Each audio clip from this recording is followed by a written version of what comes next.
Blog Talk Radio.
Welcome, friends, readers, listeners, and viewers from across America and around the world.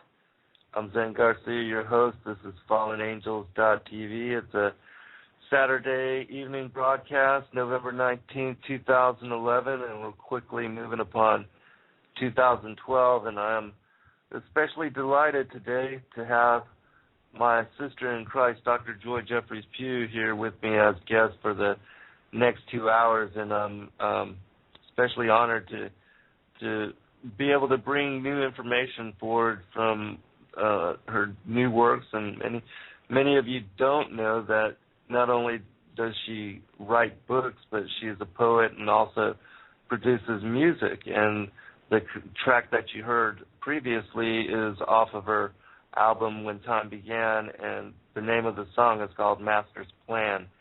And Dr. Joye plays all of the instruments and does all of the vocals and is multi-talented, and we're just fortunate that the Lord has blessed her so abundantly so that she can touch us all in so many different ways and so many different modes of expression. And so, Dr. Joye, I'm honored to be here with you again for the next 2 hours, and please can you say hello to the listening audience and also tell us about the upcoming book that you've been working on for quite a while now.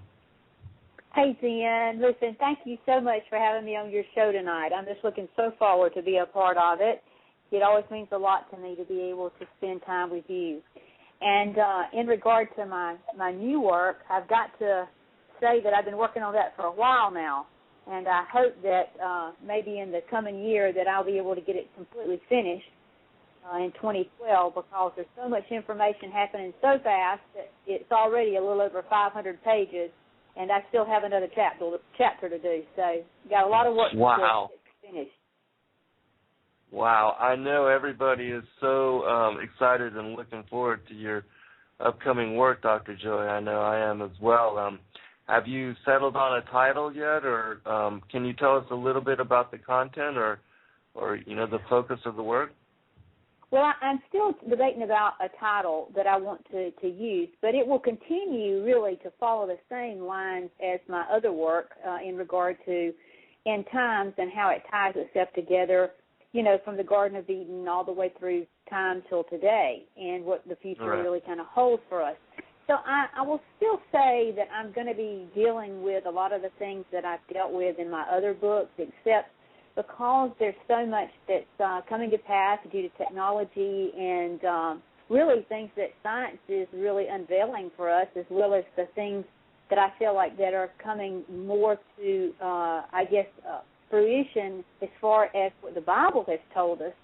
And I think that being able to talk about those things and put them into perspective for what it's going to mean for an end-time situation, I really want people to be able to garner and understand that every day now there's things that are really coming to pass that's going to bring about this end time that's been told would happen to a generation, and I truly believe it's our generation, and you can see it just escalating. So my work is going to try to really tie all that stuff together, and I tell you, it's so much. Sometimes I'm like, wow. I tried to get through with one chapter, and it seemed like every time I tried to get through with it, I'd have something else that would come up, and I felt, well, my gracious, I don't want to leave this out or that out or whatever. Right. It's just a long time ago you could do work, and nothing really changed too much. But I tell you, Zen, things are happening so fast in what I believe is biblical prophecy that I'm absolutely amazed myself. And like I say, one chapter in the book is about 60 pages. And that's because I just could not cut it down. There was just that much, and I really worked on it. I may have to go back and do some, splicing out some things I don't want to, because I feel like if people really want to know the truth, they need to have as much as I can put in there to really garner from what's happening. But I'll be glad when I can get through the chapter that I'm almost halfway through with now, and then I've got one remaining chapter. So, and they're both pretty in-depth, and they're going to require a lot of additional study on my part. And it's everything that I do, I want it to be something that will open a person to understand what God has really told us is going to happen, and base it really, mainly my work is really based on Scripture. So I try to stay true to that, even though I may mention, other works outside the Bible. I really try to show you that these things were told to us in Scripture, because so many people, they get so nervous if you try to pull out of Scripture to show things. And I do think it's important to be able to show that there are many other works out there that really agree with what the Bible has told us. But because there's always that controversy of, not following the Scripture, I've tried to do that and then mention other areas outside of the Bible that people can go to as well and see that there is a correlation there. Because, as well as you know, Satan knows exactly what's going on, and he was a a being, really, that was created by God to be very prominent among angels. And so it's not like he is somebody who doesn't know what's going on. He's very aware of what's going on. And so it's my hope that, in exposing all of this, that you can show that he is aware of a timeline, and he has in other words, there's no way that Satan is not trying to do his final work right now, because he has gotten to know that from what the Bible says, and he recognized Jesus, his demons and everything else recognized Jesus before anybody else did. So, they're very aware of what God has said is going to happen and how it's going to play out. So he is, I think that Satan is escalating a lot of things that's going on right now, and I really want to be able to tie that together so people can see how that all kind of works towards bringing the Antichrist to power and us having what you call a big battle of Armageddon. I'm in full agreement with you, Dr. Joye, as far as the lateness of the hour and how furious Satan is and his minions are at work in studying the Word themselves, too. And you're right. It says in Ezekiel 28 that he's wiser than Daniel, and that all the secrets he knows all the secrets, and nothing has been kept from him. Certain things, of course, because he only had 9 stones. But and another thing also, Dr. Joye, with the work coming out, I believe also that it's important to use the Bible, the Old Testament and the New Testament and the canon, even though I feel that, it's been dwindled and there's been things that have been removed to keep things hidden just because of, the Apocrypha used to be included as part of the canon.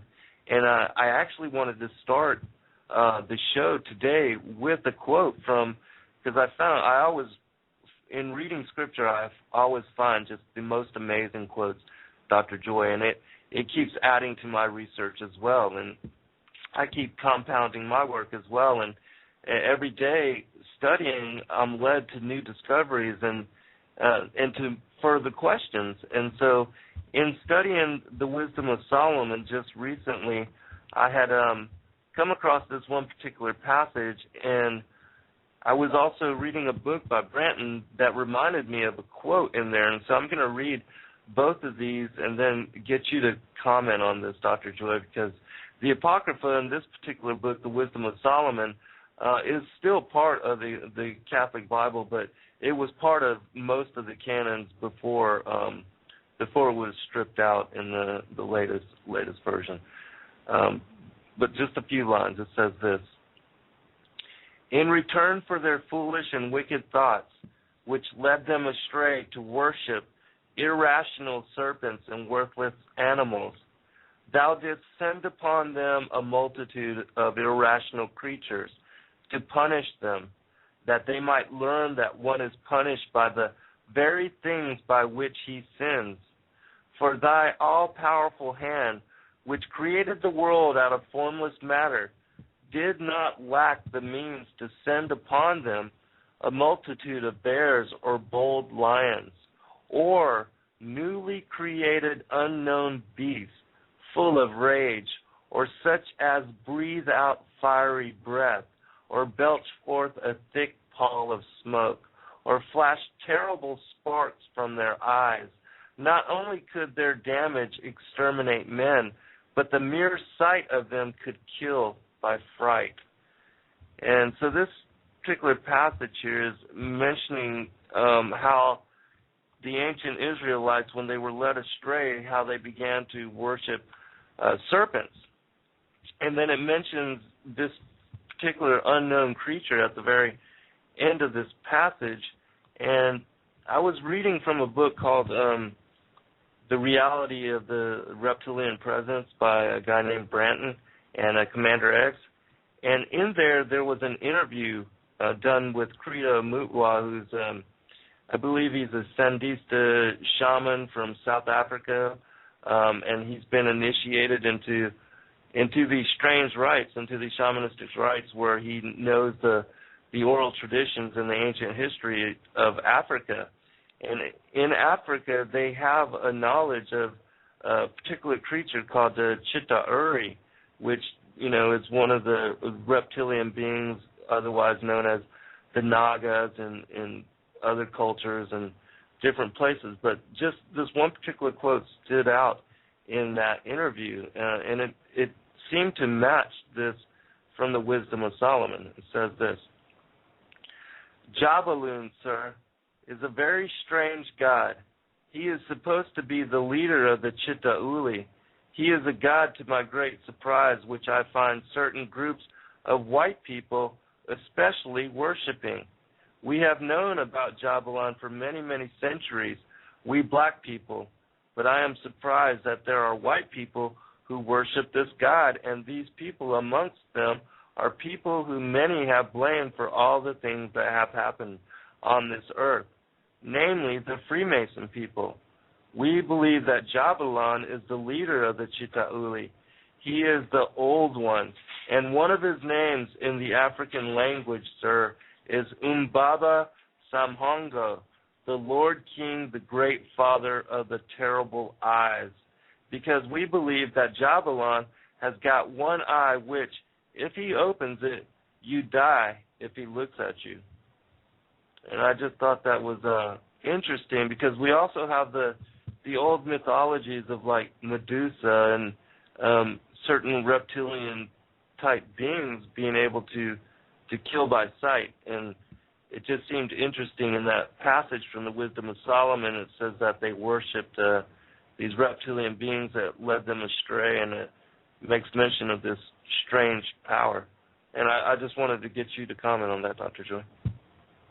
Well, the thing that's most interesting to me, Zen, is that there are so many people who have written works, and we have ancient texts that really talk about the gods or the people that worshipped these so-called reptilian beings, and it was very prevalent during those megalithic building periods. That was the time when you look at all the Mayan pyramids, you look at the Egyptian pyramids, and you look at anything that was built during that time, and what you find is that every one of those civilizations always used these what I call like marks on their work that represented serpents. And whether it be Hindu gods or wherever, if you just go back and look at that, if you look at the Greek mythology and Roman mythology, you find they've got the snakes coming out of their head. They're dealing with snakes. In other words, there's a snake and serpent involved in every one of those cultures. And if you really go back to the Ubaid culture, which was in the early Sumerian culture, you find that every one of their gods that they depicted in any kind of, sculptures or whatever that's been unearthed, every one of them had serpentine features with these long necks and elongated skulls, and just didn't look human. They were not like you and I. And I think that especially the shaman, the ability to work the pineal gland or the third eye, it's not that God said that, chanting and those kinds of things were a waste of time. What the Bible tells us is that if we participate in these things where you conjure up serpents, or you conjure up people from the dead, or you invite occult kind of things involved into your life, what happens is that you allow those kinds of beings to participate with you in something. And it seems to me that especially the African shaman, and as well as even the Philippines, there's different places down in Haiti and places like that these people deal with these demonic beings all the time, because they use a lot of rituals. They use a lot of drum beats and a lot of frenzy that drives people in their mind to really start seeing these kinds of beings. And I find that very interesting, because it's not past of hypnosis, because anyone that's ever used high doses of marijuana or used DMT or LSD have seen these same beings. And if they really tell you the truth about what they look like, they'll most times say, well, they were watching me. They were sitting there, were watching me. And in dealing with some of the case studies that I've done with people who have had those experiences, they say, I say, sit down and draw what you saw. and it's amazing how reptilian those things are. So right. I think it's interesting that, you know, if we hypnotize, you know, a mass number of people, or if we induce something, they won't come out with the same type of thought process. So you find people from all over the world having similar responses to what I believe is actually breaking through the veil into the spiritual realm. And when you do, if you do that and you do that wrong, because God says you don't come through that realm because you were not created to go through that realm, and when you do, you're dealing with things that you can't deal with. And the Bible tells you that we fight against principalities in high places, and right. that it's so bad that if we don't put on the armor of God, everything is, you know, the armor has to be of God to fight that battle for us. We have no ability to fight that. And it's a cruel thing to know that we live in a fallen world, and I don't think people stop and realize that this stuff has been with us since the Garden of Eden, and it's not going to get any better. It's going to get a lot worse before, you know, Jesus comes back and the Battle of Armageddon happens. So we've got some years to go through. They're going to be really, really, really, really bad, really bad. Yeah, it says that there have never been times since the beginning that were as bad as the ones that are coming. Dr. Joye, one of the other hats that you wear is that you're one of the contacts for you work with MUFON and that network. And so I wanted to ask you, are you getting reports, or do you have insight into the strangeness of the hour and how it seems like the spiritual floodgates have been opened and demonic forces are just, you know, unleashing themselves all over the place, and people are starting to witness and experience these things in all kind of weird capacity? I have a really, I can honestly say that I probably have seen more of people saying that they have actually seen strange occurrences. Now, according to MUFON, as far as the organization is concerned, the last couple of months have been astronomical as far as the numbers really of sightings. And, of course, you know, in history we've gone through like what they call flaps. In other words, where there would be, you know, so many months that you would have huge numbers of people calling in or saying they saw strange phenomena, whether it be UFOs or strange lights or strange entities. But it just seems like in the last, I would say, 3 to 4 months, there has been a real escalation in which MUFON, as far as it as an organization, has said that they've had more people contact them and say that things were really, really at an escalating, and so therefore it would be considered a flap. Now, what I find most interesting is the people that I've been dealing with typically say that they're experiencing some strange phenomena and things that are a little bit even above what typically has been a part of what you would say a UFO phenomena. The people that I've dealt with and have contacted me, they're saying things like, I feel like time has speeded up, and I can't explain it, but I feel like everything is just going faster, faster, faster, faster. I mean, that has been a major contact. People contacted me about that. And the other thing has been that they feel like that some of these people are hearing things. In other words, they think that there is a noise that is very low, it's a low hum, and that it is only heard if everything is very quiet. In other words, if you don't have the TV on, if you don't have your radio on, if you're not paying attention, you know, if you don't have your computers on, any kind of, maybe anything in the house that would be electrical, you get everything shut down. And from what the people that contacted me about this say is that it will be a little burst of sound, and it's kind of like a low humming noise, and it will go for so long, and then it just cuts off. And when I was first contacted about this with some different people, my first question to them was, are you living near a transformer that could come off, you know, cut off and on, that you might be picking up on that? And the more we, you know, investigated that, the numbers of people that have made those comments to me have checked, and there's not any transformers. I mean, there's just little things, and I actually had a couple of cases that it had gotten so bad that it was really frightening them, that I asked them to please get earplugs, and during these episodes, and they don't know when it's going to happen. I mean, it can be in the day, it can be at night, but when it comes on, that it's just, they said, if anything, it reminds them of something that's evil. They said it's not like anything they had really ever heard, but they said it gives me an uneasy feeling, almost like it's affecting my body some way. And the people that were willing to use the earplugs, I've had mixed comments where they could still hear the noise in their head, even though the earplugs were in place. Now, other people said that they didn't know whether or not the sound had occurred that day. They wore them all day, and really never heard anything. So it's I'm still in the process of trying to figure out what's going on, but I do know that there have been a huge number of cases, especially up in Alaska, Canada, the northern states, that people say that certain times of the day that they will hear what is called a trilling noise, and it'll just go and go and go. And in fact, there's one town that had just had everybody saying that they were hearing this sound, and they had looked everywhere trying to figure out where that sound is coming from, and they just say it's a very annoying, constant kind of humming, trilling noise.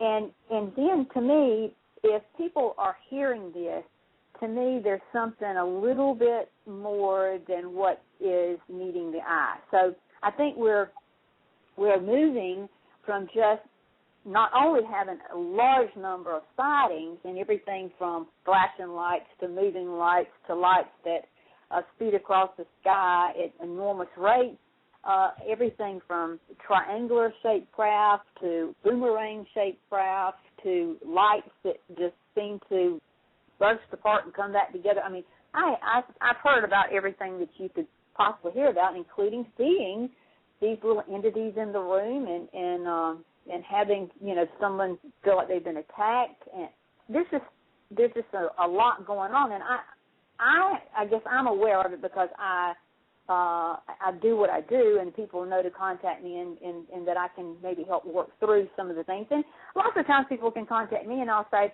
were you out on so-and-so night, and did you see so-and-so, and maybe it was just nothing but that they were witnessing a meteor shower.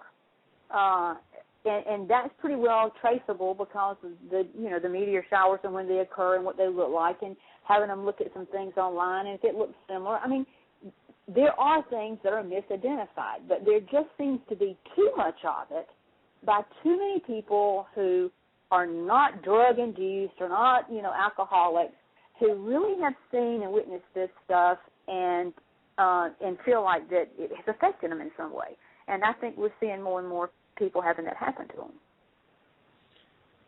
I agree, and the phenomenon is increasing. And I want to ask you about two things, specifically tied with the phenomenon of people hearing sounds and recognizing things going on. One is the reality of all these things happening in these deep underground bases, and if in your research, if you've come across how in the mythology, the oral traditions of the most ancient of people, the so-called primitive people, of the different indigenous tribes around the world, when they speak of ancient cities and ancient underground bases that were here even before the creation of man, that the reptilians or the fallen angels that they had created, and that when our government and a lot of governments of the world, when they create some of these underground bases, that they are actually creating over these ancient bases and actually merging into them, and that they're finding a lot of not only ancient bases and ancient technologies, but one of the other things that's tied to this phenomena is that not only the supposed reptilians or the Greys, and which they are a particular kind of reptilian being, is that the military also are involved in chipping people and implanting people, and a lot of people are finding strange particular, items or crystals or different things that have been, whether in their nasal cavity or different areas of their body, people are starting to find strange things that shouldn't have been there, and even on X-rays, and they're actually extracting some of these devices that they can't explain, and that could possibly have something to do with some of the noise phenomena, because from what I understand is that those chips allow them to exert a sort of mind control over the individuals that are implanted with them, and they can influence them in certain ways. And how advanced the technology is, they'll never let us know, but I'm sure it's pretty advanced, because even the TV, it's a mind control tool, and they can do incredible things with just that. Dr. Joye, do you have a comment on this?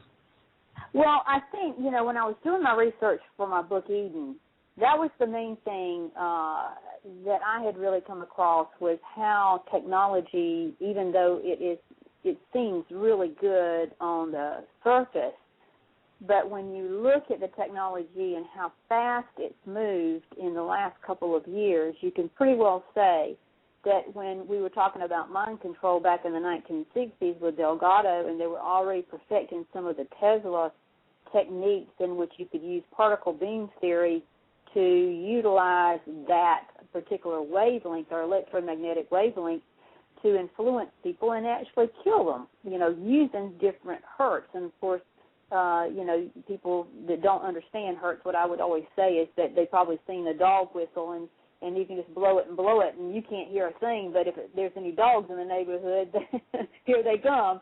So there is wavelengths that are right below the threshold that are out there that you and I cannot hear it, but yet our bodies may be feeling it and may be experiencing some type of change that may be going on. And when you talk about chips and any kind of electromagnetic device that would be put in your body, it would be like a foreign object. And I think that was one of the things that when they were pulling some of those things out of there that I tied together in my research, that what they were finding, those particular little metal pieces that were placed in people's nasal cavities or in certain parts of their body, that they had like a hemoglobin factor, as well as some of the what you would call tissue that you typically find missing on mutilated cattle.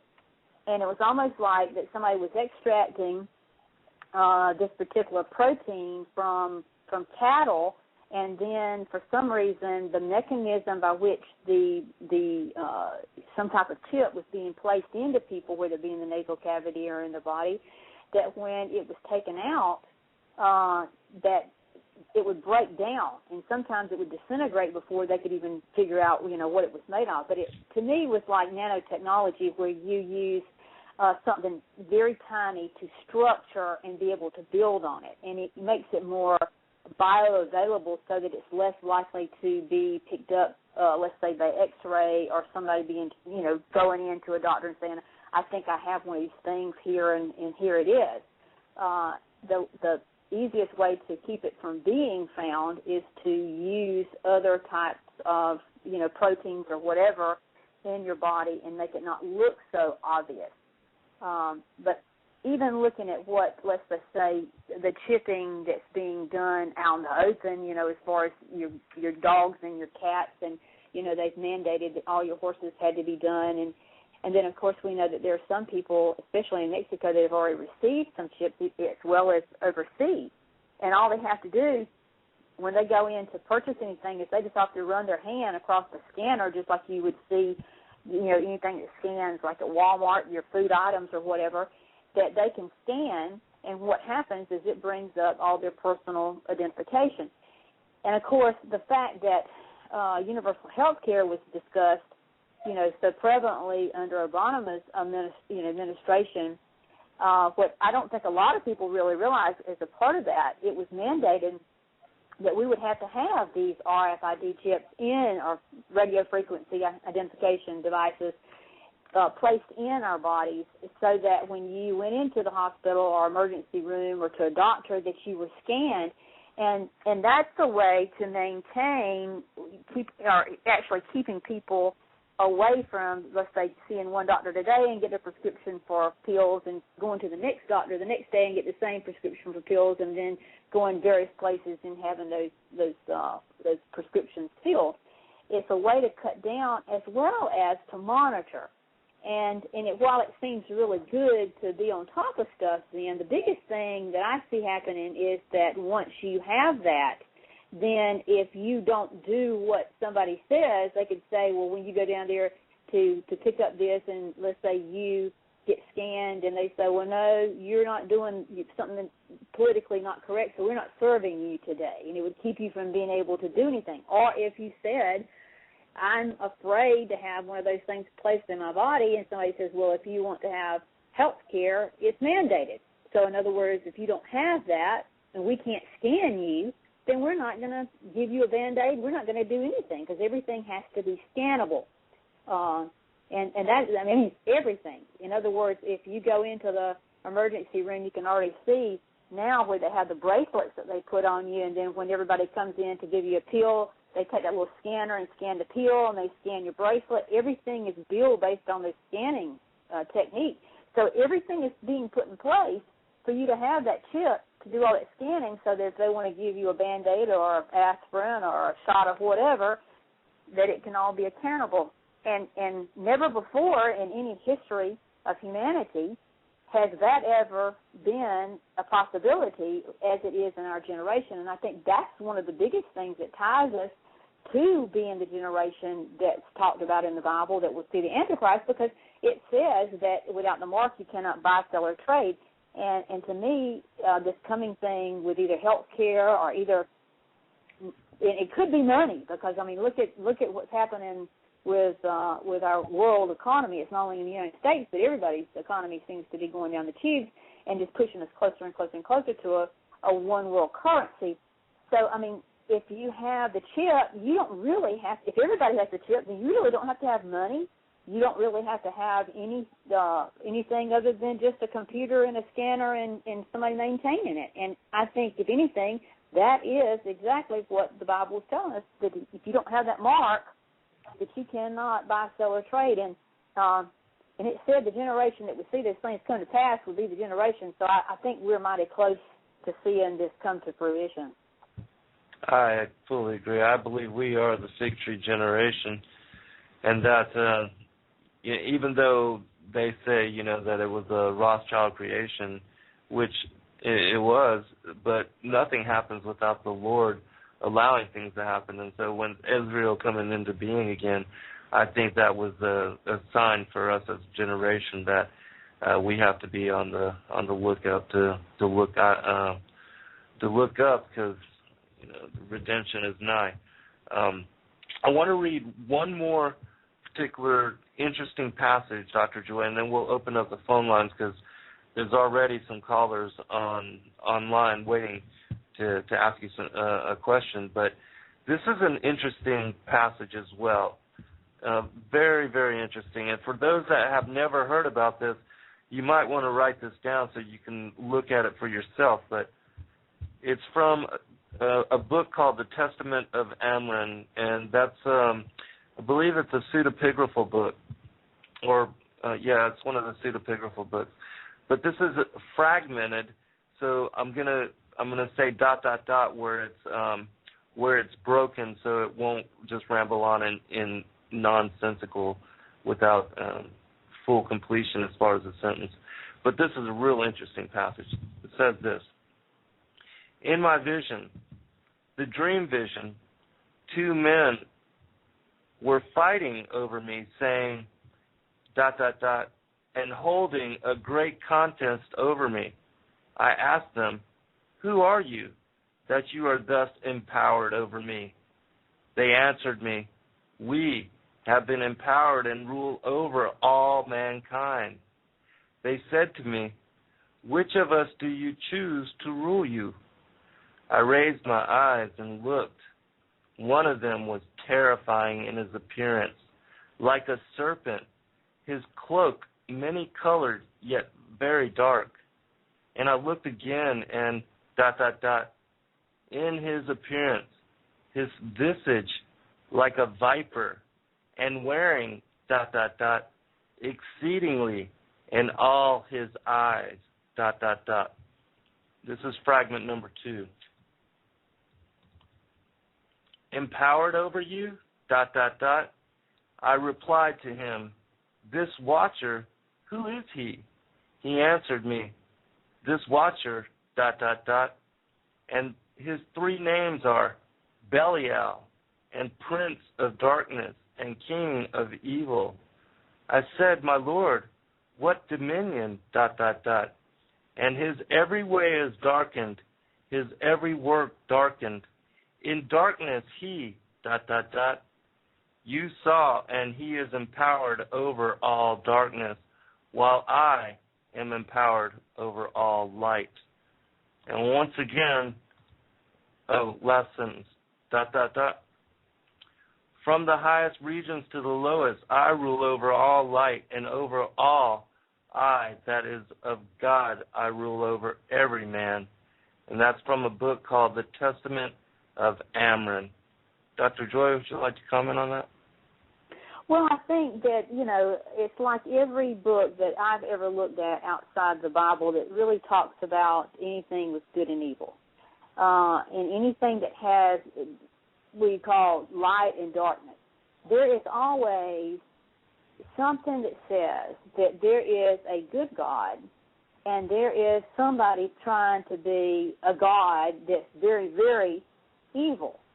And I think, unfortunately, we've been not blessed by having a lot of archaeological digs give us more than just bits and pieces. But I do think, really, that there probably are a lot of things hidden in the Vatican and in the British Museum that are being kept covered up because they don't want us to know the whole truth. And unfortunately, I do believe that probably as Antichrist comes to power, they're going to start unleashing some of this stuff, and it's going to be very confusing for people, and they won't know what to believe. I think that's a part of end times. But at the same time, it's like the history of the flood. If you really go back and look at a lot of civilizations and what they wrote about, you will find that there is a great flood that happens in every one of those cultures. So if anything, I think it gives credence to what the Bible is telling us as truth.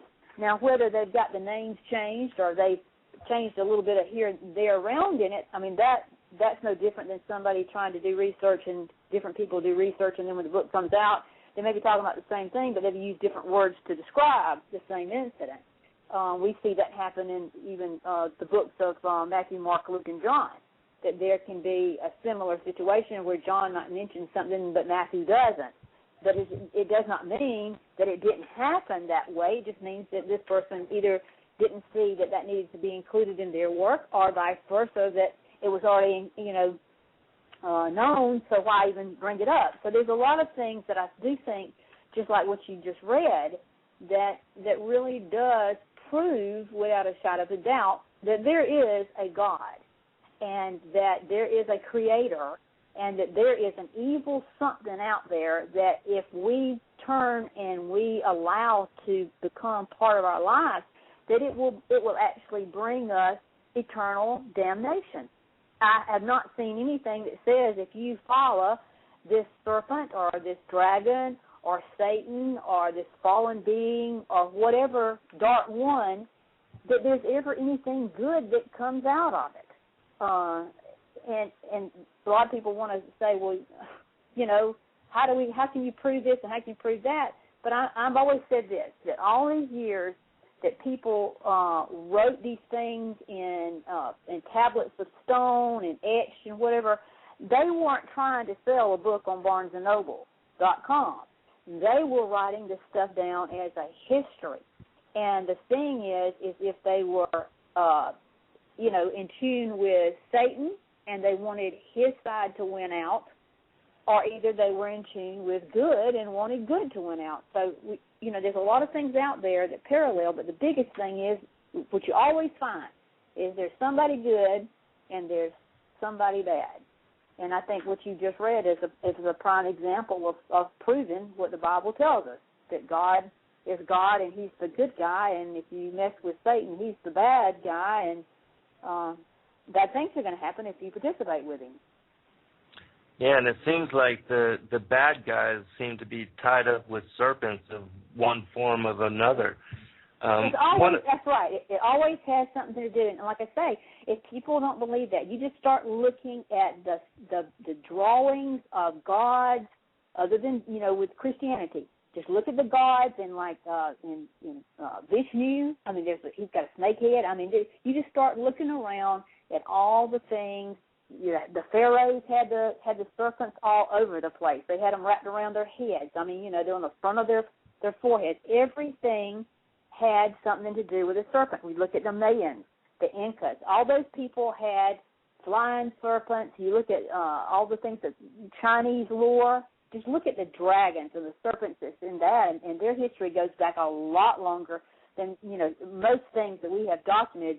The Chinese have a lot of documentation from way back, and they'll talk about the flying serpents and the path of the dragon and how they flew the magnetic grids of the earth. I mean, there is a lot of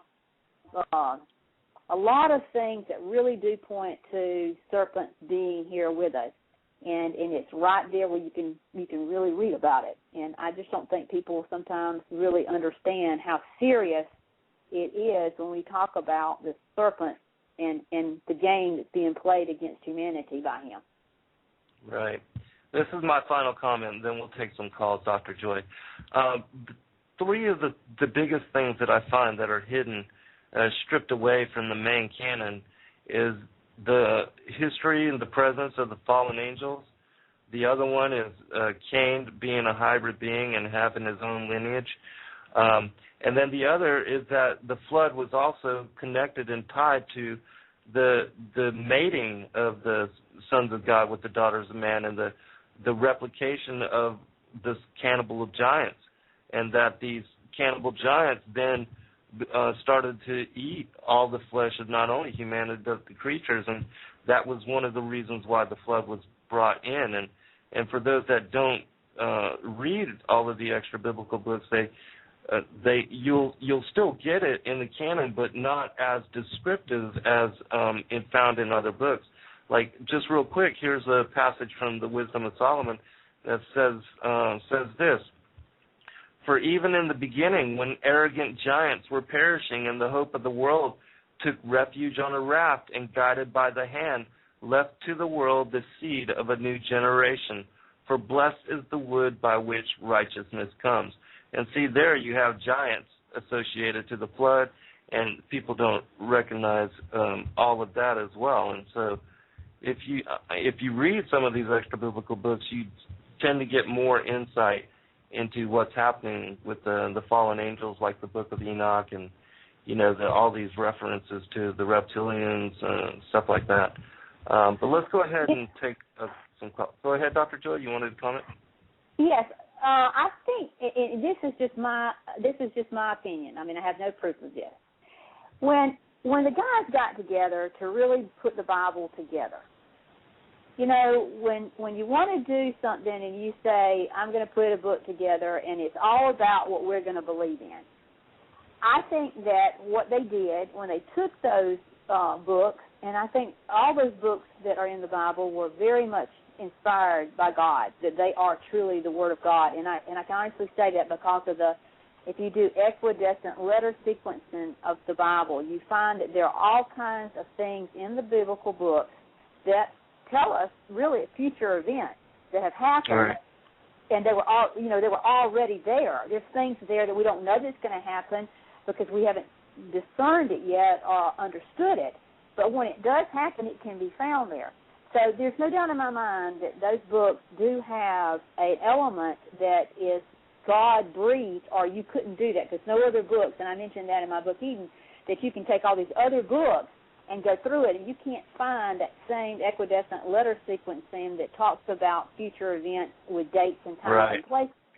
But I honestly think sometimes that these other books were about Satan, And I think that, you have to remember that when the church was young and they were trying to teach about God, about Jesus, about how to be saved. So their main focus was trying to use the books that focus on Jesus and lead you to him.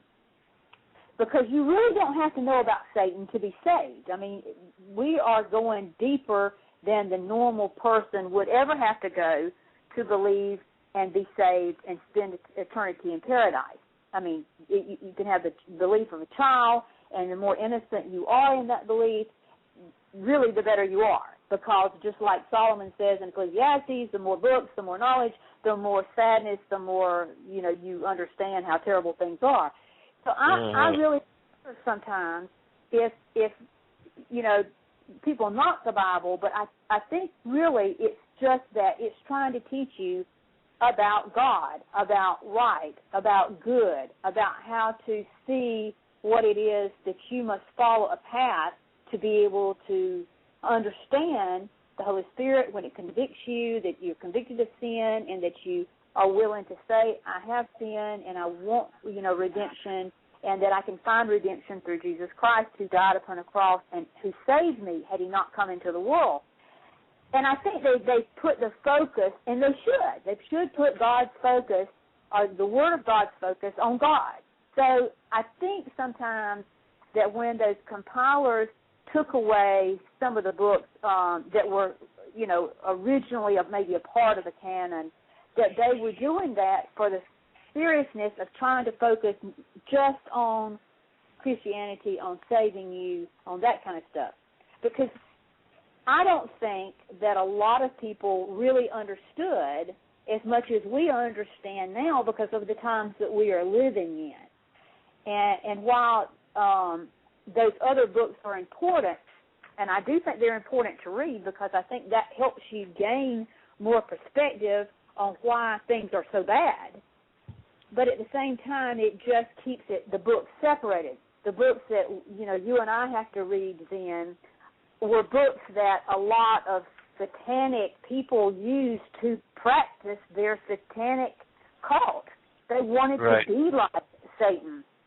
So I think if you stop and think, if you were back then and you thought, well, these people may use this book and they, instead of using it for good, they may say, well, this is going to teach them how to go out and I'm even worried about that, talking about people about oracle and about channeling and about chanting and about using kundalini. When I bring those things up, I'm not wanting people to go, oh, well, she says I'm going to have this experience, so I want to go try that. You understand what I'm saying, that if you bring that to the forefront and then people start getting involved in that instead of listening to you going, don't do that. Because the Bible is kind of saying that it doesn't, it's not that it doesn't work, it's saying that it does, like I mentioned earlier.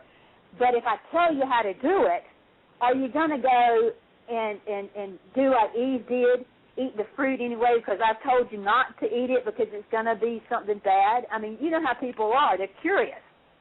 And Absolutely. so I wonder if that's why those guys tried to focus the Bible and what they kept there for the purpose of just staying in the good light of what God was trying to get through to you and not confusing you and getting you sucked down the tube another way. Because, Zen, you and I both know, have we not been really Christian, when you start reading that, some of that stuff that you can get into that's connected to some of this other stuff can literally pull you in another direction. And one of them is Gnostic Christianity.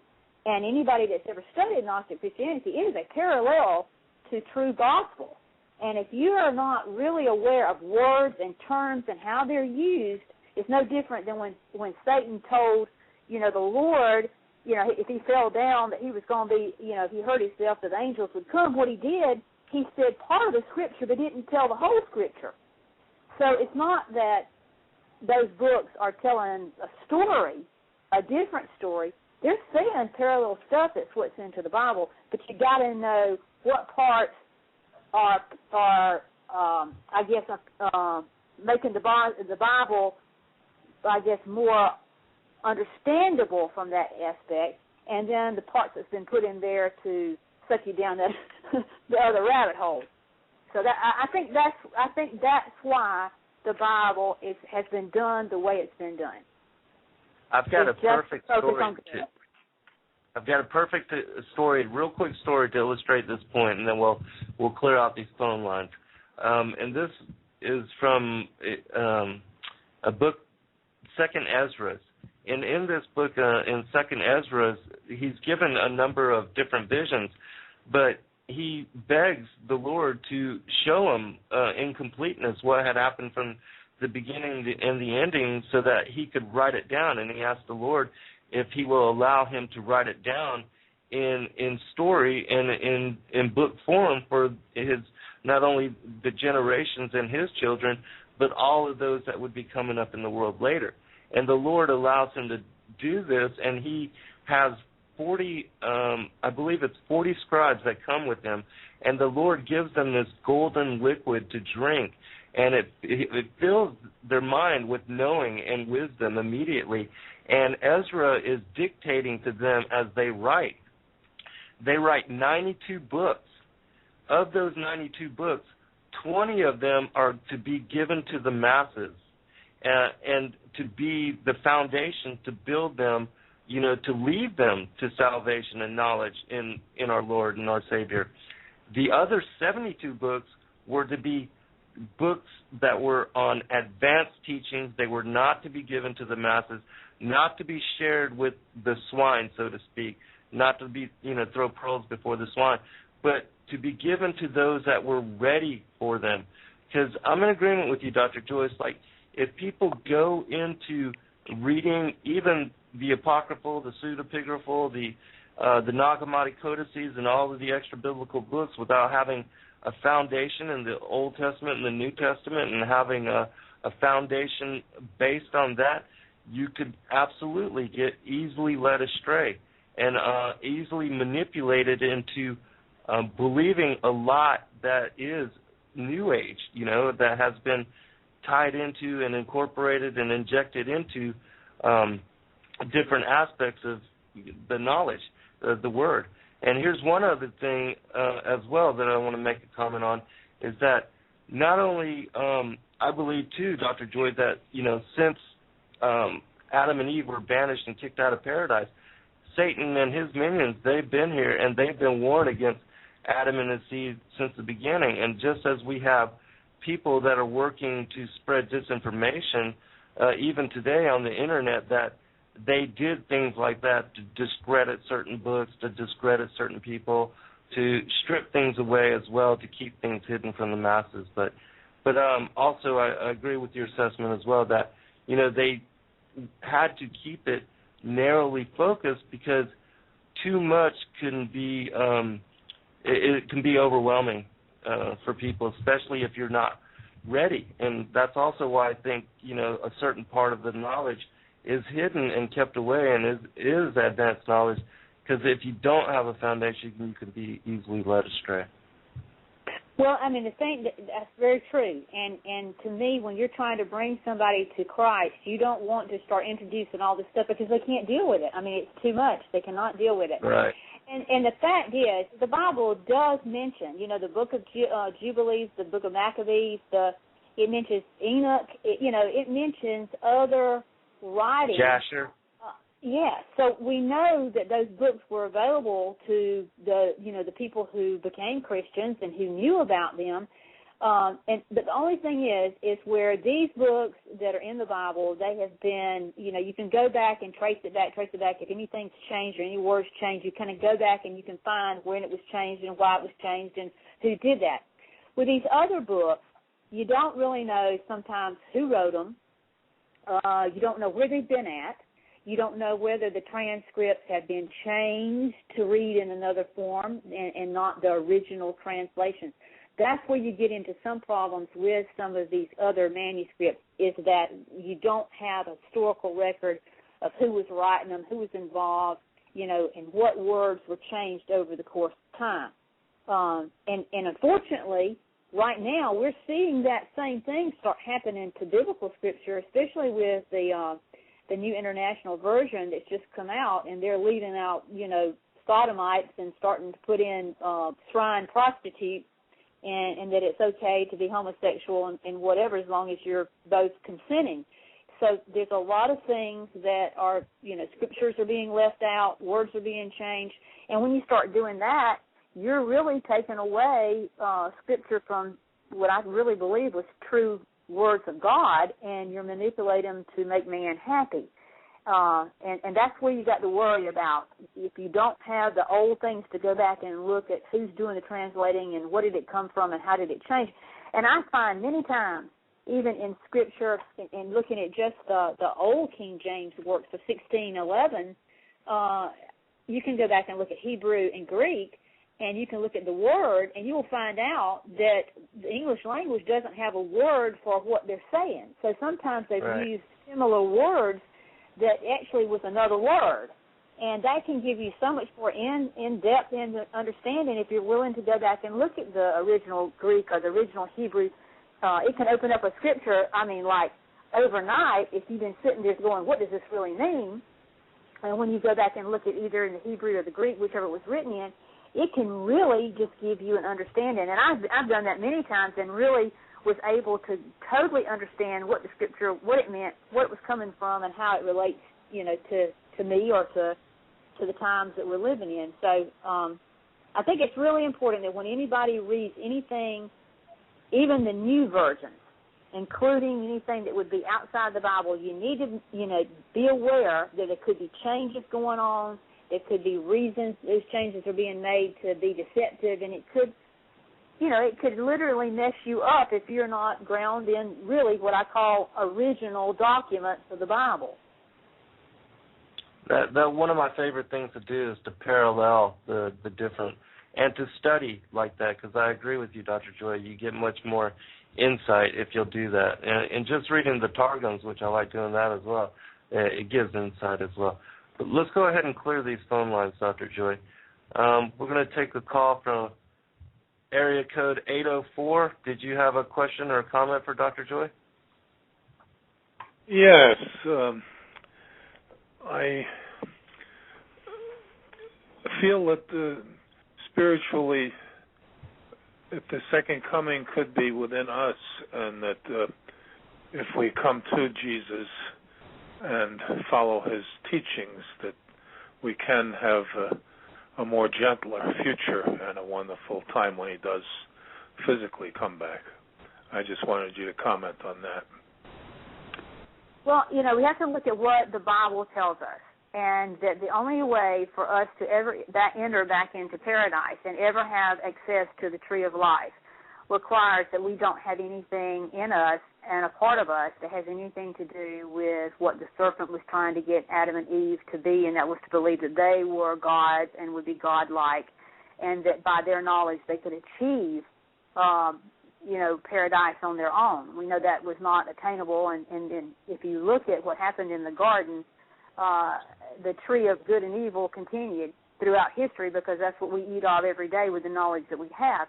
But yet that tree of life is something that is very contained and is owned only by a creator. And the only way that we can get back to that is to believe in Jesus Christ and bring him into our lives and be convicted and know that sin is not what we need to be participating in, and choose to follow only him, so that whether we are taken out of here in something that I would call a catching away prior to a terrible great wrath at the end of the tribulation period, or whether we die, we are going to meet our Maker, because once we are made, we are not destructible. In other words, anything that is energy can never be destroyed. So when people think that they can be atheists and just think it's lights out, it is not lights out.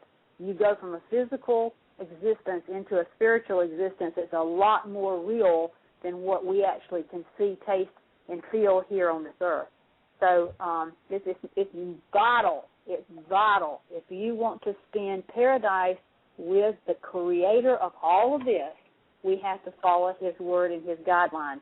And if we don't, the path it says is very narrow, and everybody else, if you're not following that, then you're heading in a direction that only the serpent and his minions will be rulers over. And I don't even want to think about how terrible that would be like. Does that answer your question, brother?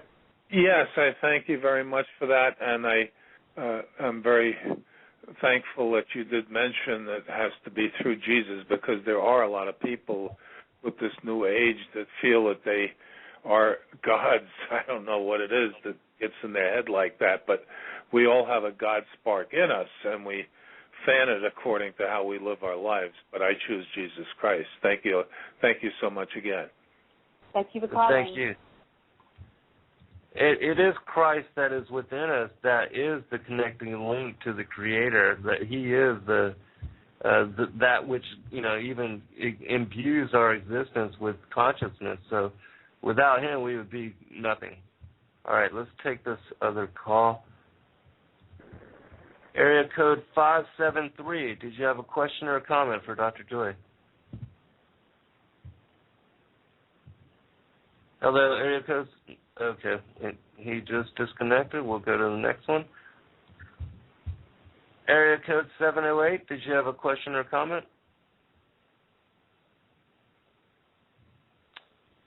Some of these will just be listeners, Dr. Joye. So we'll go to the next one, and then we'll continue on with the interview.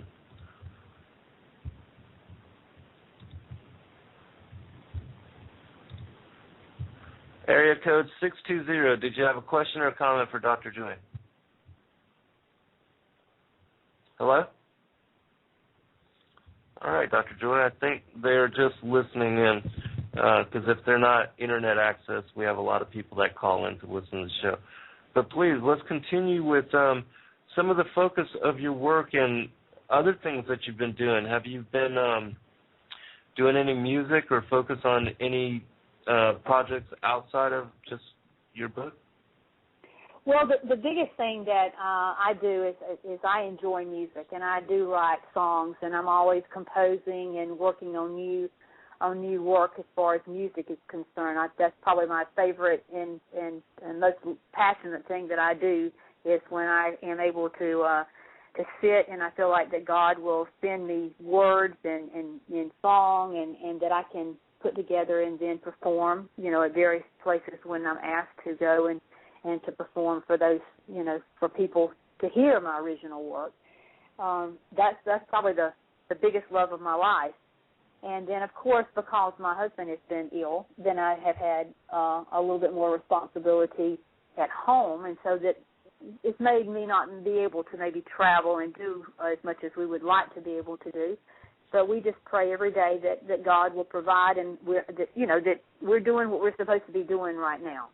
And I think because of the amount of work that I'm having to do on this book that I'm working on, that being at home and being where I can do the research and have my mind on that is most important, because when you do the kind of research that I have to do, it requires a lot of quiet time.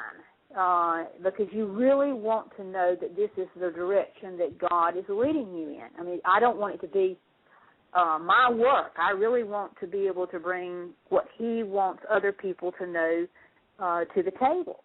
And if I'm sitting there thinking about, well, this is the way I'd like for it to be, I can't afford to do that. And I know many times I thought it was one way and had my mind almost made up, and then decide that I was going to maybe read a scripture in some other passage of the Bible, and all of a sudden that's the scripture I needed that would prove, what He was really wanting me to know about all the time. So I still have a lot of amazing finds, and like you mentioned earlier, Zen, that's what drives your research.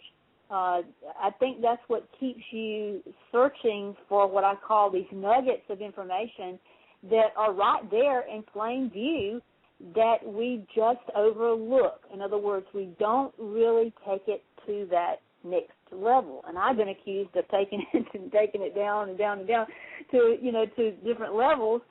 But I think that's the greatness of the Bible, is that you can look at it as a child, and you can read it, and you can comprehend it, or you can look at it as someone who has a doctorate degree and get even more, and then you can look at it from a person that I feel like that God has anointed you with discernment, and that when you really read it, it comes alive in ways that you never had anticipated it before. I mean, there's been times when I've listened, and I like to listen to the Bible if I go out and walk or do whatever, and sometimes I may have listened to the book of Genesis 50 times.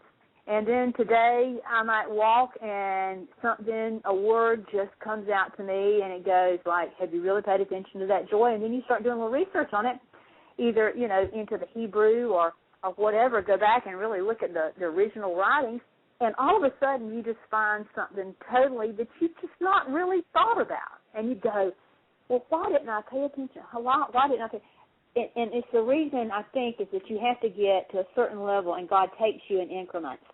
And it's like I mentioned earlier, if you try to force feed this to a lot of people and they haven't got the basis and got the foundation laid, then it's troubling. They can't keep up with it. It becomes too much. And then it's like, when you get a new gadget and you had an old one and all you had to do was hit on, off, and maybe a couple of whatever channels, and now you get a new gadget and you've got the DVD and the VCR, everything's attached to it, and you're like, oh, I don't want to deal with this because I don't want to have to think about it, or it's too much at one time. I think that's where I try to look at when I'm doing my work, is that I want to take you, and even when I write, I want to start out where you could read through my work one time, and you could go back and read through it again, and each time you would go through it, you would gain more, because once you understand the process and your foundation is being laid, the more you would read it, just like the Bible, the more you come to understanding the depth of greatness that the Bible really is, that it's a book for all time, and everything that's ever going to happen, will happen, has happened, is right there in that book. The Bible just has so much, and like I say, it's an amazing, amazing Word of God, and there is no way that humanity or anybody human could pull together and put something like that in print, and it have, like I said, these equidistant letter sequences from Hebrew that are in there like it is. That is just absolutely amazing to me how that is. And I feel like sometimes we don't stop to think. We try to put God on our level. We try to make him human. And we don't realize that we're talking about an entity that always has been. He had no beginning. In other words, he just really is. And because we live in a world where there's beginning and end, it's hard for us to fathom something that just was always, and right. and infinity and all that kind of stuff. But when I sit down to do my work, I try to, whether it be music or whether I'm doing research or whether I'm writing, even before I come on a radio show, I really pray, give me the discernment to give people information that they're seeking, because the intent is to help people improve their walk with Jesus, so that there's no doubt when they meet him one day that he will say, well done, my good and faithful servant. And he doesn't say, depart from me into everlasting darkness, I never knew you. Right. My hope in my work is that people are saved, that they will never experience hellfire. I think that's the work, really. That's the work that all of us are being called to embrace in these last days, and the critical nature of the hours and the times that we're in. Because I'm like you, Dr. Joye, and it even says in the Word that the Father doesn't want any of us to lead astray or to go wayward or to have to suffer in outer darkness. That hell was created for the fallen angels, Satan and the fallen angels and his minions, but those that are led astray by them, and there's going to be many, that there's going to be a remnant, and that, because it says that there's going to be a few and that many will suffer, we want to bring as many people as we can to the truth so that you can prepare yourselves. And And I know, Dr. Joye, because I had been wayward and in the New Age for 20 years before the Lord led me to knowledge of His Son. But when He led me to His Son and I understood who Yahushua was as the only begotten, as the light of creation, as the Word that brought all things into being, and how John chapter 1 played into all that, it was like the light went on.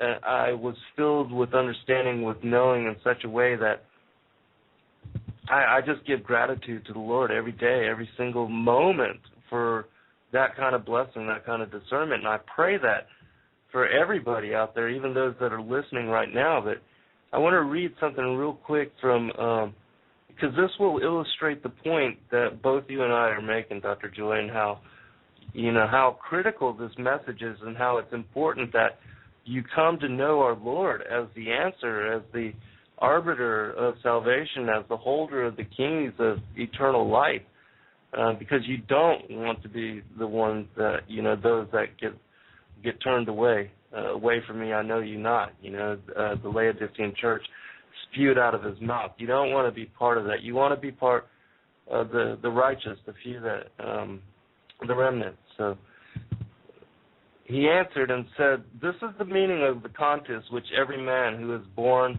on earth shall wage." This is from Ezra, 2nd Ezra. "That if he is defeated, he shall suffer what you have said, but if he is victorious, he shall receive what I have said. For this is the way of which Moses, while he was alive, spoke to the people, saying, 'Choose for yourself life, that you may live.' But they did not believe him, or the prophets after him, or even myself who have spoken to them. Therefore there shall not be grief at their destruction, so much as joy over those to whom salvation is assured." He answered me and said, "The Most High made this world for the sake of many, but the world to come for the sake of few. For many miseries will affect those who inhabit the world in the last times, because they have walked in great pride. But think of your own case and inquire concerning the glory of those who are like yourself, because it is for you that paradise is open. The tree of life is planted. The age to come is prepared. Plenty is provided. A city is built. Rest is appointed. Goodness is established, and wisdom perfected beforehand. The root of evil is sealed up from you. Illness is banished from you, and death is hidden. Hell has fled, and corruption has been forgotten. Sorrows have passed away, and in the end, the treasure of immortality is made manifest. Therefore, do not ask any more questions about the multitude of those who perish, for they also received freedom, but they despised the Most High, and were contemptuous of His law, and forsook His ways. Moreover, they have even trampled upon His righteous ones, and said in their hearts that there is not God, though knowing full well that they must one day die. For just as the things which I have predicted await you, so the thirst and torment which are prepared await them. For the Most High did not intend that men should be destroyed, but they themselves who were created have defiled the name of Him who made them, and have been ungrateful to Him who prepared life for them. Therefore, my judgment is now drawing near. I have not shown this to all men, but only to you and a few like you." And that's from Ezra 4. Dr. Joye, would you like to comment on that passage? Well, you know as well as I do that when God created all of this, His intent was not to condemn and have what has happened happen.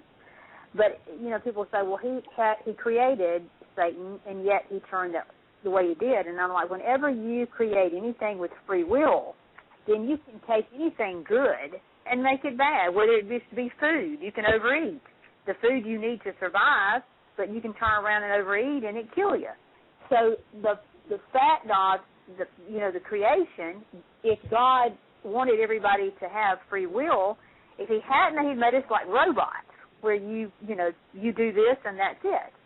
But instead, we have free will. And the moment that free will was involved and became a part of God's creation, then there's got to be a certain play out of a game between good and evil to get us back to paradise.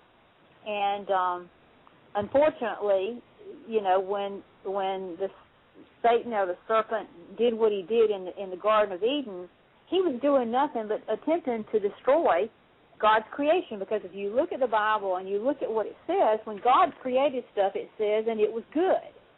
And if it was good, there was nothing created in it at the moment it was created that was bad. Only through free will can you make something into bad. If you're dictated to do whatever like a robot, you won't do anything bad because that's the only thing you're going to be dictated to and the only thing that you understand. The moment that you have the option, is only then can you fall from grace and have a problem. And again, it's kind of like what we mentioned about the Bible a while ago, is that I think that the Word of God wanted to stay true to the Word of God and not be talking about Satan all the time and what he was able to do, but trying to make us understand that if we don't follow good, we're not going to make it back to paradise. Because you can look at Revelation and there is no mention of Satan, the serpent, the dragon, or that tree of life. The tree of good knowledge of good and evil. None of that's there. Only the tree of life is back there. And also, it doesn't say that when we get to that point, it says we're not going to be given in marriage. In other words, we're not going to be husband and wife. So the institution of marriage is over with, because when the bridegroom comes for the bride at the end of time, we become a connection to Jesus Christ. We are a part of him forever. Just like, when you're supposed to get married, you're supposed to be married forever in this life. And that's exactly what's going to happen at the end of time. And if you're not wanting to be pure, like the bride is supposed to be, throughout the Bible it tells you the expectation that, that God has, that, the bride is to be like this, this, and this, and this, if you want to be a part of the wedding ceremony. And if you don't do what you would normally do if you were just getting ready to be a bride, what husband would want a wife that's running around and having adulterous relationships and doing all these kinds of things, mixing with other people and doing other things? Most men wouldn't want that.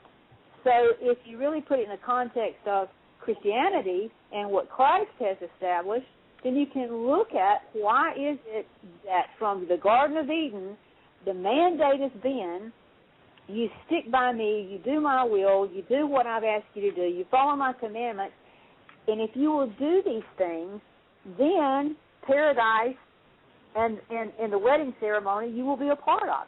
If you don't and you decide to be adulterous and a whore and do your own thing, then don't expect the bridegroom to want that in the end. If you really stop and think of it, just in a bride and bridegroom situation, just in a regular human situation, you would not want that either. I mean, those kinds of things destroy marriages. And I think that when you look back at what God created in the beginning, he wanted everything to be good and to be set forever. Unfortunately, there was this problem with the serpent, and there was a problem with him, infiltrating and involving Adam and Eve to really bring the downfall of mankind. That really set up a thing that had to be worked out over time. And some people say, well, he's God, he could do this, this, and this. The problem is God, the true head of God, because we know there's God, there's Jesus, and then there's the Holy Spirit. But the true head, the Godhead, the Lord, Jehovah, that he is pure. That's why when you saw Moses have to turn his face, because he couldn't look at God. Nobody can look at the Lord God and really live, because he's pure energy of good. In other words, there's nothing evil that it can't be near him. It can't do anything with him. It would just not be able to exist. So we're told that, and we're shown that by Moses having to be in the cleft of the rock and really only see the back. And then, of course, you know that the Bible tells us when Moses came down, he had a brazen face. In other words, the power, the glory, it was like he had a bad sunburn. I mean, he was literally brazen. And I think that's hard for people to really understand, that the expectation from something that would be eternal forever and the Creator. I mean, if I was the Creator's being and I had made all this stuff and this had happened, I would want people to really love and respect me. If I'm going to marry them and look after them for eternity, I'm not going to go back through with what I went through to start off with. I'm not going to have them mess up everything and then have to go through another generation of trying to get it worked out. I either want them to want me as the Creator, or they want to be with Satan, then let them go be with him for eternity. And I mean, if you really look at it from a human standpoint, I think you and I would agree. I don't think I would want anybody to be married to somebody that didn't like me, or was going to be doing something behind my back, or doing bad things to other people that were a part of my flock. I mean, it's kind of like an eye for an eye, a tooth for a tooth, and this is the way it is. And if you don't like it, there's the door, kind of. But people want to think that God was the Creator and he'll just put up with it. But he's not going to do that, and his word says he's not going to do it. And it's important that people really get a grasp as to this Satan and this serpent being that's here, trying to keep us from our paradise, because that's all he's wanting to do. He knows his damnation is set. He knows his curse was set. He knows he can never be redeemed. He knows that all his fallen angels that did the same thing he did they'll all be together forever. And the only pleasure he's got is really doing you and I in. Dr. Joye, I've got one other passage that illustrates this point perfectly, and I think he said it so well. But this is from the Wisdom of Solomon, and this is a passage where the rich men of the world, afterwards, how they question themselves and they ask themselves, why did they act in such folly? And you don't want to be one of these people. You do not want to be one of those that is questioning yourself in this way. It says this: why has he been numbered among the sons of God? And why is his lot among the saints? So it was we who strayed from the way of truth, and the light of righteousness did not shine on us, and the sun did not rise upon us. We took our fill of the paths of lawlessness and destruction, and we journeyed through trackless deserts. But the way of the Lord we have not known. Why has our arrogance profited us? And what good has our boasted wealth brought us? All those things have vanished like a shadow, and like a rumor that passes by, like a ship that sails through the billowy water, and when it has passed, no trace can be found, no track of its keel in the waves, or as when a bird flies through the air, no evidence of its passage is found. The light air, lashed by the beat of its pinions and pierced by the force of its rushing flight, is traversed by the movement of its wings, and afterward no sign of its coming is found there. Or as when an arrow is shot at a target, the air, thus divided, comes together at once so that no one knows its pathway.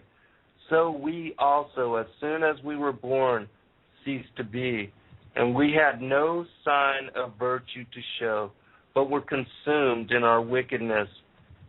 Because the hope of ungodly man is like chaff carried by the wind, and like a light hoarfrost driven away by a storm. It is dispersed like smoke before the wind, and it passes like the remembrance of a guest who stays but a day. But the righteous live forever, and their reward is with the Lord. The Most High takes care of them. final paragraph here. For God created man to be immortal and made him to be an image of his own eternity. Nevertheless, through envy of the devil came death into the world, and they that do hold of his side do find it. In the time of their visitation they will shine forth, and will run like sparks through the stubble. They will govern nations and rule over people, and the Lord will reign over them forever. Those who trust in him will understand truth, and the faithful will abide with him in love, because grace and mercy are upon his elect, and he watches over his holy ones. We're talking about eternity, people, a return to our first estate, a return to our bright-natured selves, and a chance to serve in the Morning Star administration, to serve the Creator and his Son, to be part of the angelic forces that do his will. That's what we're talking about. And why would you turn your back on such an opportunity? I would not understand. Dr. Joye?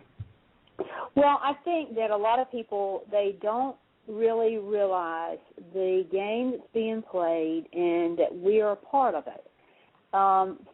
So much in America and people that even around the world, if they watch TV and if they just don't really go to church and they just hear what the news media says, they get lost in themselves. And it's an unfortunate thing that many times that probably you have had the Holy Spirit really try to convict you and just don't really know what it's all about and are caught up in what Satan wants you to be caught up in, because he's trying so much to keep people so engrossed in their lives and problems and what's happening that you don't usually take the time to really find out a little bit more about Christianity. And unfortunately, because of the changes in a lot of churches, there's a real push to become more social, more like the world, and to get away from the true teachings of the Bible. And, you know, nobody can save you. Jesus Christ is the only person that can save you. No pastor, no church, and doing good works won't save you. You have got to truly give your heart, soul, and life to Jesus. And the best way to do that is to get an older version of the King James Bible, not the newer version, and really sit down and read it. And I've heard people say, well, it's so hard to understand. I will honestly say that I've had case studies of people, in fact, one man who could not read at all and who began to pray to God to be able to understand his word. And I will tell you, that man is now in his late 60s, and about 20 years ago, he began to pick up his Bible and do what I'm saying and pray, and he now can read every word in that Bible and became really a layman that spoke about this to many, many churches about how he could not read and how God gave him the ability to read because he was really wanting to know God's word. So the more that you seek Jesus, the more you seek to understand God's word, the more he gives you. But it's not going to happen overnight. He's not going to just pour out all kinds of stuff, because if he does, then you would be overcome and not understand it.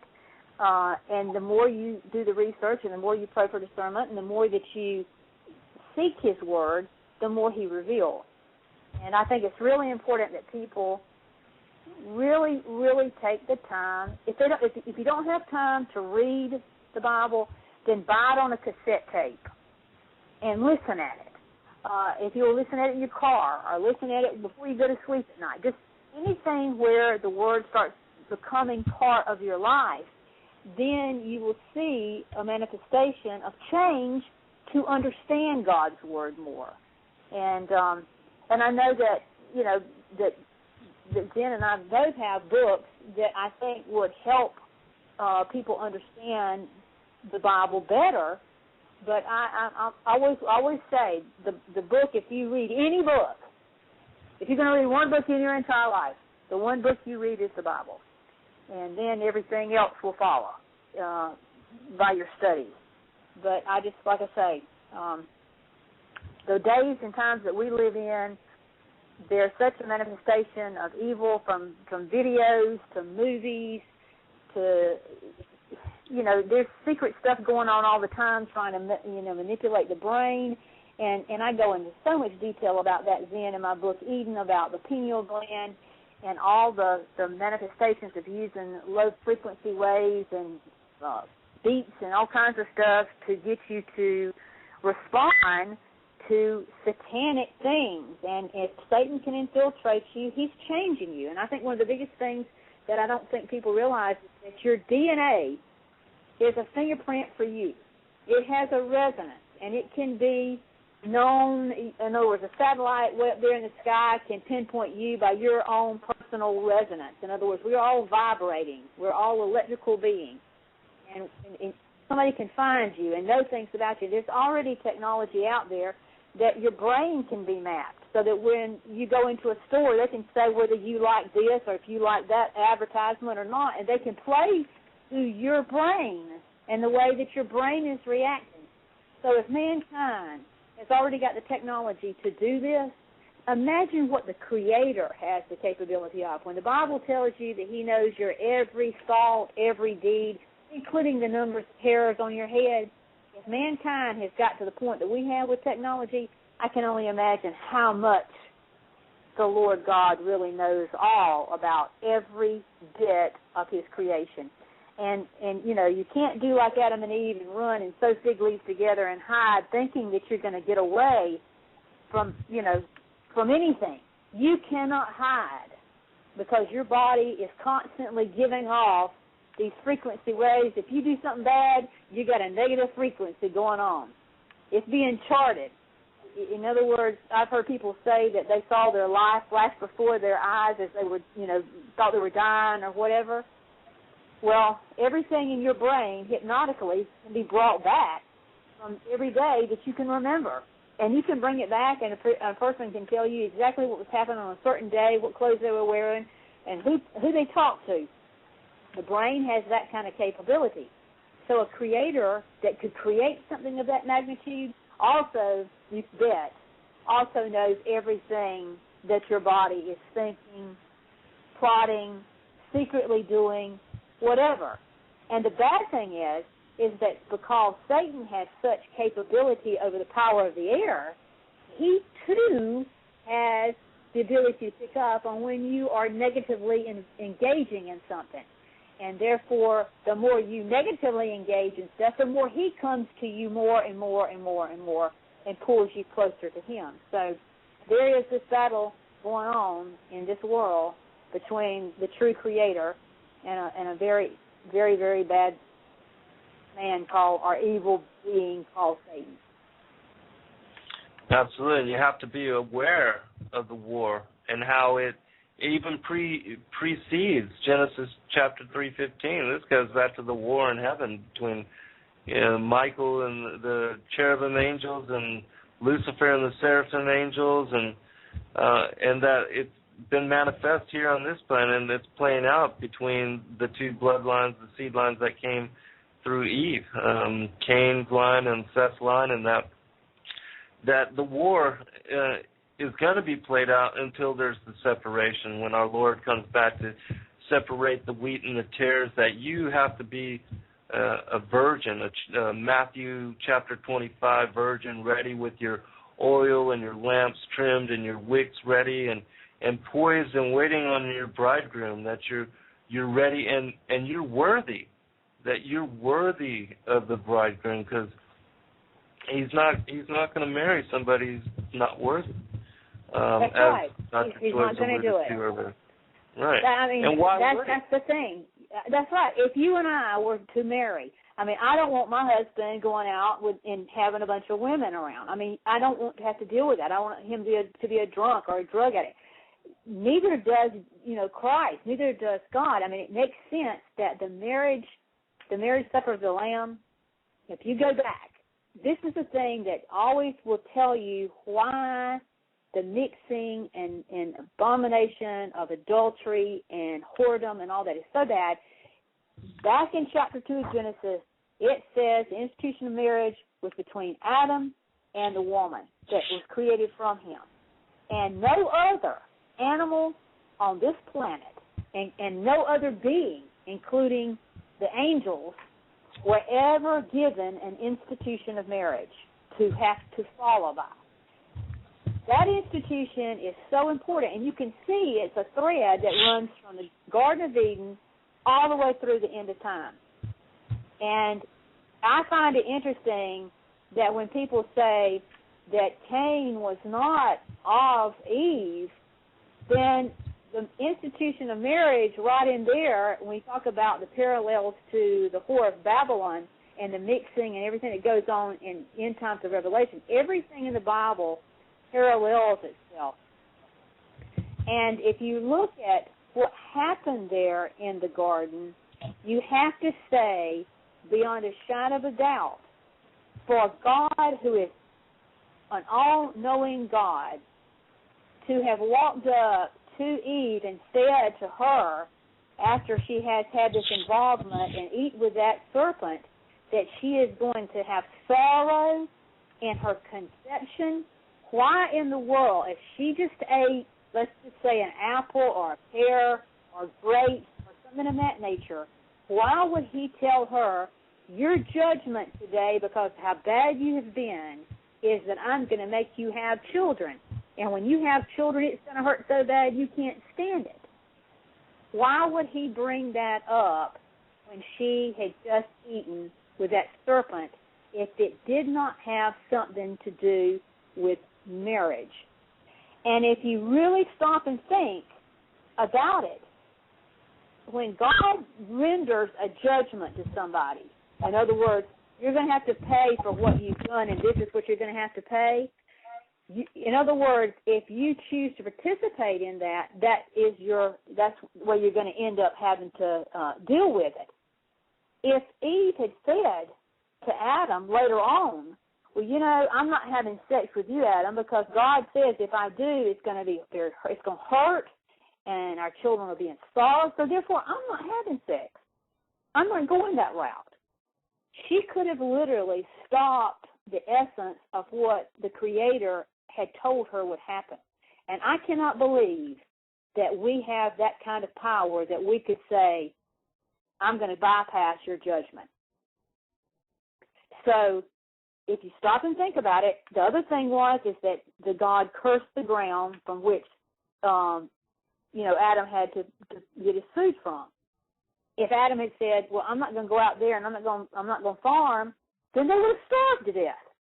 But they literally could have done that. So that tells you that as far as being a tiller of the ground, as far as him having to do that, he was set to have to do that. Eve was set to have that terrible birthing in children. And if she could have avoided having children, which would not have meant her dying, like if they didn't eat or whatever, she had a capability of bypassing judgment. So that tells you that when God said your conception, if anything, it proves is that the moment that the sperm and egg unify themselves and start dividing, there is life. And that the Creator knew that life was inside of Eve. And with Adam eating right after with Eve, it tells you that he was supposed to have been like the bridegroom. This goes back and parallels that bridegroom at the end of time, where that bridegroom wants that woman to be pure when he comes to get her, so at the marriage supper of the Lamb. Adam did not want to lose Eve. And I truly believe to cover up what they had just participated in, because it was his responsibility. God had told Adam, it doesn't say anywhere in the Bible that God told Eve. It says God told Adam, you better stay away from that tree and you better not touch it. If you do, you're going to die. And he had given Adam the power over every other creation that he had, whether it be some kind of creature or whether it be a bird, whether it be a fish, whatever. He'd given Adam the capability of saying, back off, I have dominion over you. But that day, Adam allowed his own flesh to participate in something that God has said, don't you do it.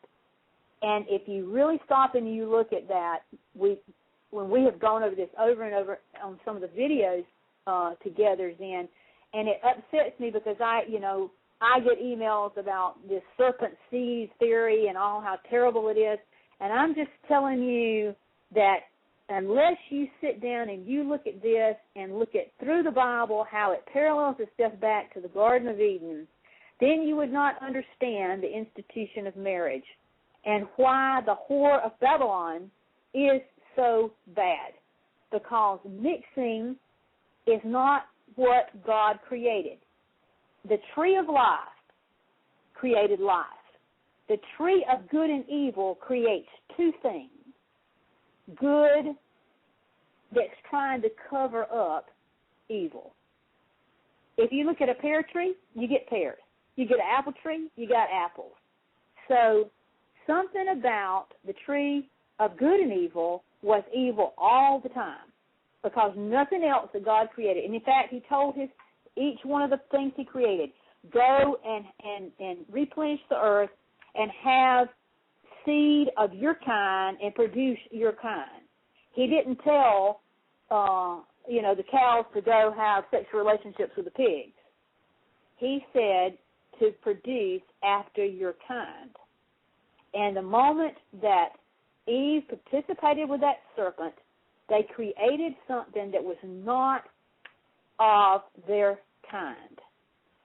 And that is why vengeance was set upon Cain, because Cain was not of his kind. And nothing that he does is anything like Abel or Seth or any of the other generations of Adam prior to the flood. In fact, Cain's own descendants, you don't ever see a death date. And the reason you don't is because God's vengeance was to mark them for his own vengeance, because the Bible says, vengeance is mine, thus saith the Lord. He didn't want Cain killed. In fact, he knew, as we know from Scripture, that the moment that you kill something like Cain or his lineage that participated with these fallen angels, you set up a spirit being called a demon. And that demon is in a fallen state, and it can never go back to heaven. It will walk the earth. And the spirit was given to mankind by God. He blew it into the breath and the nostrils of Adam. He made us unique like him in that fact. And when the body dies, that spirit is supposed to return to God who gave it. But because it was in a fallen state, it has to roam this earth, because that's where the serpent was condemned into the dust, and to Satan when he fell from heaven to be upon this earth. So God didn't want anybody to kill Cain or his family, because it would cause the demonic things that did, in fact, have to happen after the flood, which was bad enough, because when Jesus came, that's the first thing he did as a miracle, as a healing, was to cast out demons. And they talked to him. They knew he was the Son of God. They even said, you've come before the time. They know that there's coming a time that they're going to have to deal with eternal damnation forever from this earth into an eternal flame of fire, and really never have contact ever again with anything good. They know there is a day that's coming. And for anybody to stand up and say that Satan, in that evilness that he already had, he knew that God had created man in his image. He was jealous of that. And he wanted his own group of people to try to get rid of the lineage that Jesus would come from and really save us from what he had done with Eve. If that had not happened, then you and I would never have a chance for salvation if Jesus Christ had not been born from the true lineage of Adam and Eve. If we had to depend on the lineage from Cain, we would be fallen forever, because that was not a good lineage. There's nothing that tells you that Cain's lineage was good. In fact, they were participating with these fallen angels. They were building, they were manipulating this earth. When you think about Cain went out and built a city, it never says anything about Adam and his group ever going out and building a city. When those people build, when they cut down trees, you stop and think about the destruction to this earth that you do when you even build anything. That was an abomination. If you look at when they were building, mixing the brass and the metals together, they were doing it to kill, to destroy. That was not anything. If you go back and look at the first part of Genesis, there was no such thing as meat to eat. They weren't eating flesh. They weren't killing anything. They were told to eat the grasses, the herbs, and of the trees. Right. That meant nothing was being destroyed. Not even the tree was being destroyed, because the fruit falls off the tree for you to eat when it ripens. It does nothing to destroy the tree. So if you stop and think about what was Cain's lineage up to, even they were involved with the harp and the pipe. Those are instruments, the pipe especially. It's what it tells us that Satan was like, and we know that he was a cherubim, and that he was a morning star. And of course, Job tells us about the singing of the morning star. Everything has a harmonic resonance, and it says when Satan fell, he made one of the most terrible noises that there is. He was absolutely teaching Cain's lineage how to modify and change music from its normal state. And if you don't believe that, when you take these new musicians that are doing this right now, where they're taking the F-sharp chord and they're tweaking those little chords and stuff and playing them together in sequence, they are absolutely causing problems with people's brains. And I explained that in Eden, where people, the subliminal stuff that's going on, that is a part of how Satan manipulates mankind using music. And I tell you what, the music industry in this country right now, and some of the songs that they're doing and how they're using binaural beats and causing a phantom beat in your brain, that is nothing but the same thing that Satan was teaching those people to do when he started messing with music. Because we can look at the Bible and know that when King David, when he played the harp, he healed, he soothed, he gave King Saul help. So now we can look, and there's plenty of cases out there where people have taken music and put it next to a plant, play bad chords, and the plant starts wilting. You play good chords and good music, and you have a positive thing. I mean, so music affects the DNA, the resonance of every one of us. So if we listen to bad music, it's affecting us. You might think it's not because you can't feel it at the moment, but it's like rat poison. The more you do it, and it builds up in the system, then you start having problems. So, people that say that Cain's lineage was of Adam and Eve, there is no way it could have been out of Adam and Eve. Adam and Eve were pure DNA, and Cain had sociopathic tendencies that were like the serpent. And we see that right on up through the giants, like you mentioned earlier in the passages that you read, where they were consuming, they were killing. Those things were not of Adam and Eve. And anybody that studies DNA understands that, the traits of that would never have come up. There's no way that Adam and Eve's children could have ever birthed a giant. The only way you can do that is if you have a DNA switch up or change up or something that interferes or intermingles with it to present itself into a giant. If you and I had children, we couldn't have a giant. There's no way we could have a giant. So something else was involved. And I just, like I say, I hope that that my new work that I'm doing will put to rest all these people that keep saying that Cain was not the son of Satan, because I tell you the revelation that God has given me, and I'm not going to share that tonight because I'm going to say that because that's a powerful hit in my book that I'm going to that I'm finishing up, that will definitely prove beyond a shadow of a doubt that Cain is the son of Satan, and I'm going to do it by using Scripture and the Bible and prove it. So that's the big part of my book that will put this to rest, because I am so tired of being told that's not the case. But if you don't understand that foundation, you cannot understand the Word of God as it's written. And to deny it and to call people ignorant and to say that, the serpent seed this and that. I mean, I agree that there's been people that have used serpent seed theory in the wrong direction. And I think that's why people stayed away from it, because they didn't want to have to deal with the lash about, trying to tell the truth. But, right. I'm going to tell it the way God intended it.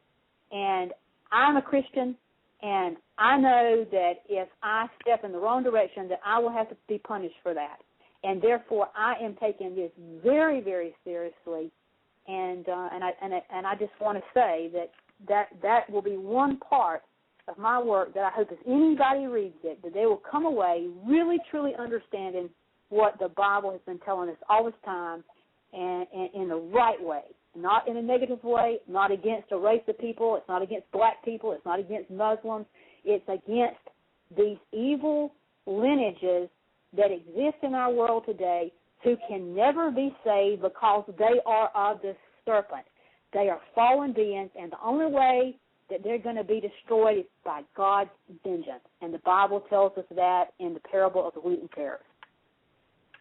Absolutely. Dr. Joye, I'm so grateful for your work, because I get it all the time, too, as far as the serpent seed and how it's tied to white supremacy and Nazism and all this. And I tell people we're not telling about the division of human races at all. We're talking about a whole separate hybrid line that isn't of the human race. And so this is something completely different from all of that. And I agree, Dr. Joye. Our work along this line has been, they try to connect it to all of that just to get people to, shy away from it, to never look at it, to never look into it.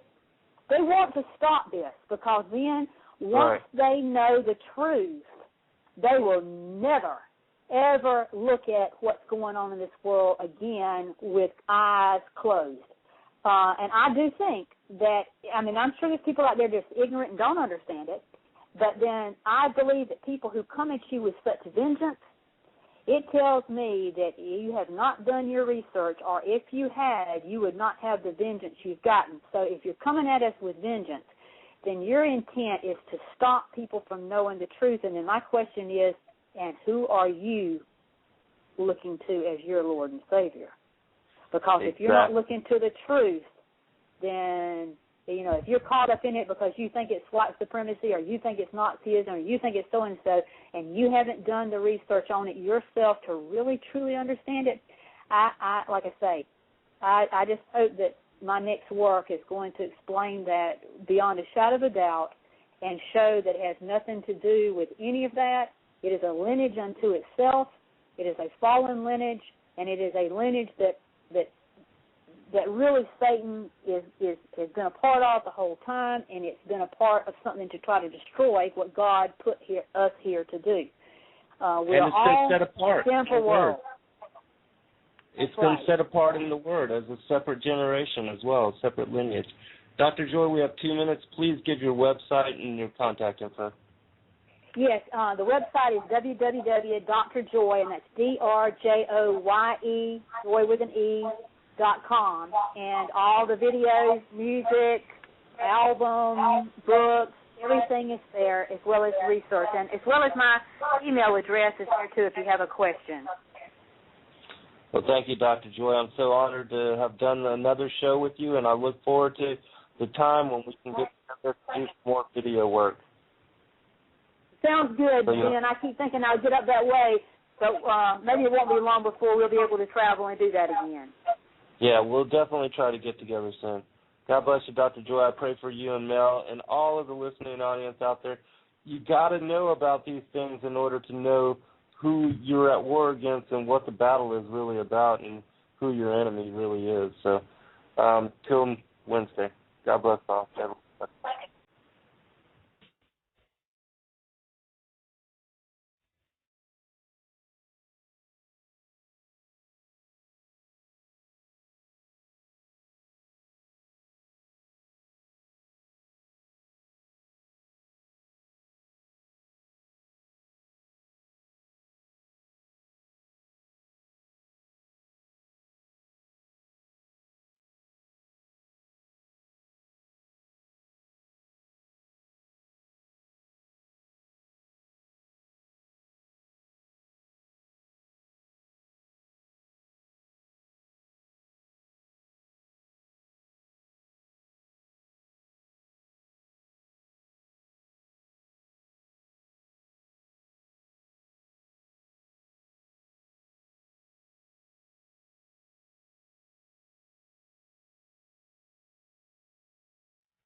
Once again, that was Dr. Joye in the End off of her album When Time Began.